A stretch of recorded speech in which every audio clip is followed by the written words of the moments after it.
just to meet me in the morning. And I thought it was strange, you said everything changed. Everyone please rise. Care I could go anywhere with you, and I'd probably be happy. So if you wanna be with me, these things there's no telling. To everybody for coming this evening as Jeff and Jenn are going to get married. Jeff, you have been such an important part of my life for so long.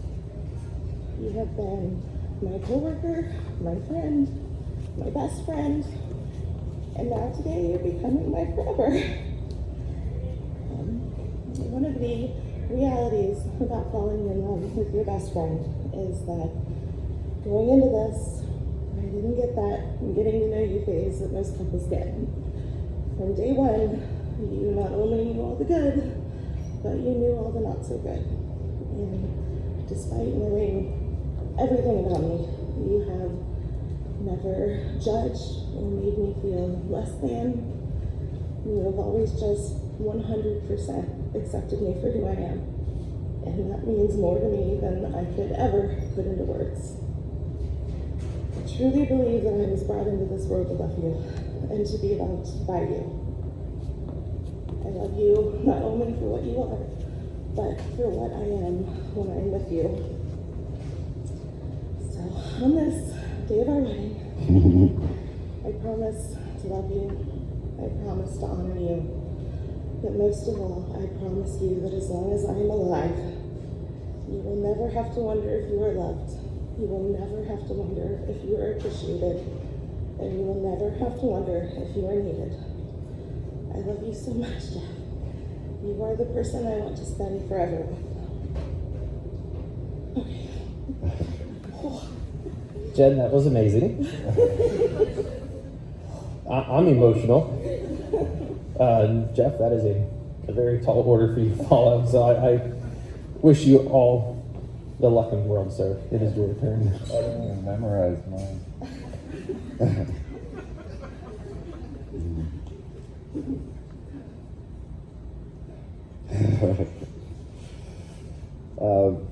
Remember that love letter I got you from the 1800s?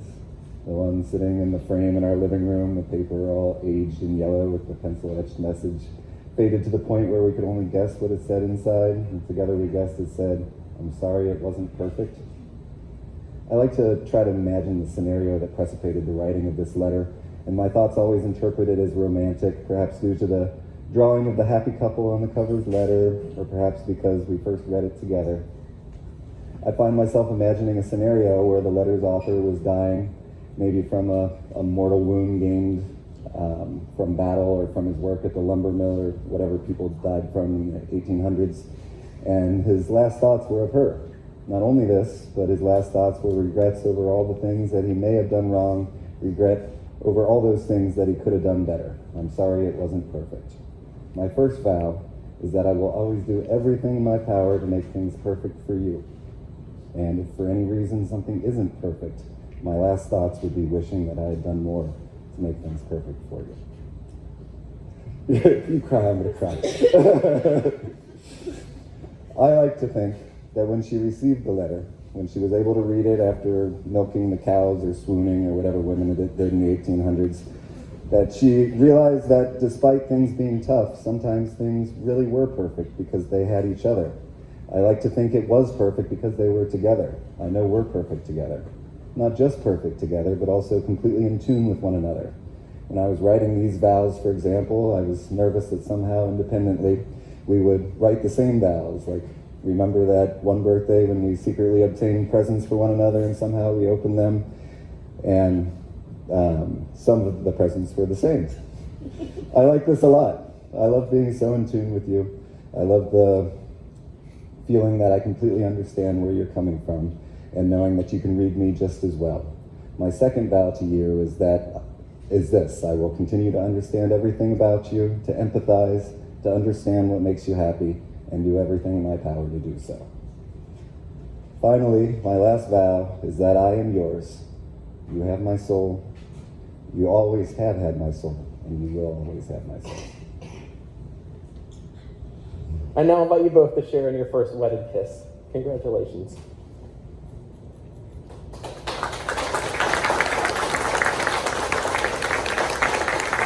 Family, friends, it is now my honor and my privilege to present to you for the first time Mr. and Mrs. Jeff Morris.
That every table is candle lit and it is a very romantic atmosphere.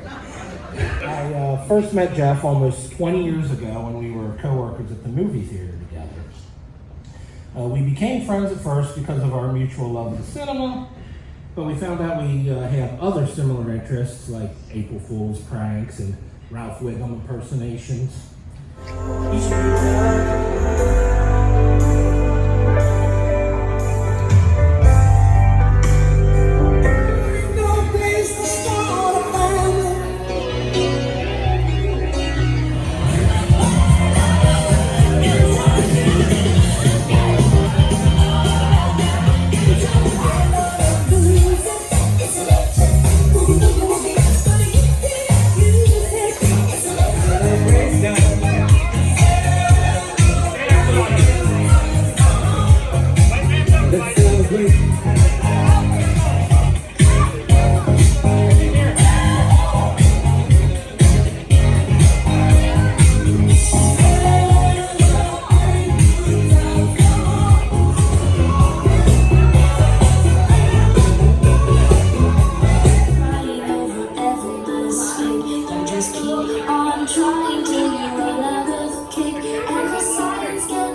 you, when you're so in the bars.